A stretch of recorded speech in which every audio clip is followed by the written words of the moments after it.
नमस्ते। आज मेरे बेटा का जन्मदिन है। इसी की खुशी में मैं एक सोहर गा रही हूँ। सुनिए आप लोग। जसोदा माता क्या कह रही है कन्हैया से।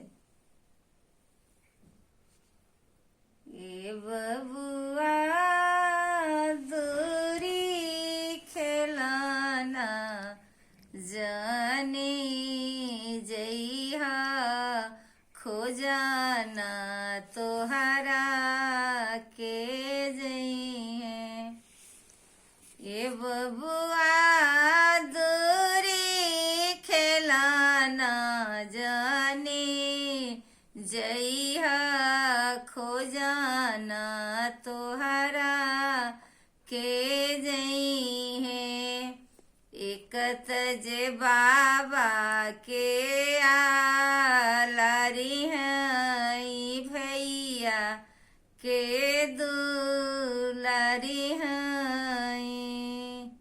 ए बबुआ साथ ही भैया के बहिनिया खोजाना तोहरा के जइहे।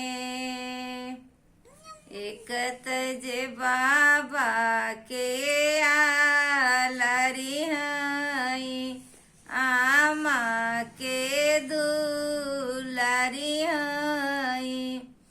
ए बबुआ साथ ही भैया के बहिनिया खोजाना तोहरा के जइहे।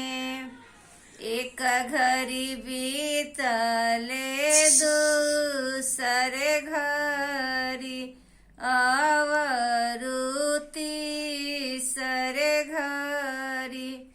ये सासु सुबह के निकलल कन्हैया त घरवा अभी ना अइले हो। ए ननद दूधवे फाटेला मोरो छतिया कन्हैया मोरो कहाँ गईले। ढूंढत ढूंढत जब गईली इला रे हो बैठल बारे गाँव के पछिमावा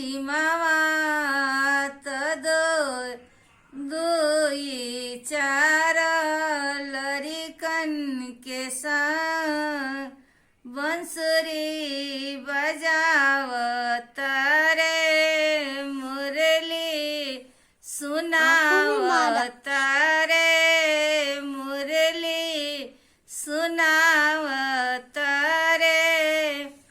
एक कान्हा सुबह से होई गईले सामा।